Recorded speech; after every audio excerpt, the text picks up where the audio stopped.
Hapsay matud pa ang pagpangolekta og basura atol sa pag-obserba sa kalagkalag sa mga public cemetery sa General Santos City. Ang detalye sa report ni Efren Mama.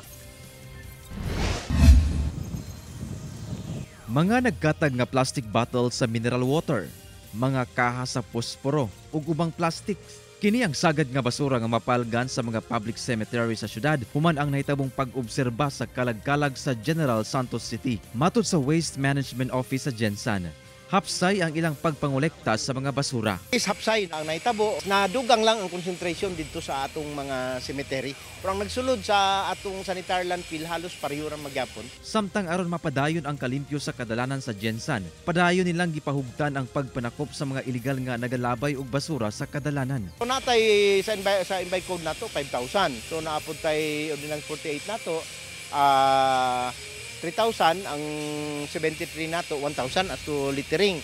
Ug napagud nay community service og imprisonment kung depende sa iyang violation. Giawhagsab ang publiko nga i-report ang makitang nagpasagad paglabay og basura. Pag namoy makita gani naman tay mga mga cellphones, picturean ang mga plate number pasa sa amoa. No, it's time na gyud nga kita nga paningkamot nga maglimpyo. Kauban si Gary Balantayog, Bong Vicencio, Efren Mamak. 1 Mindanao.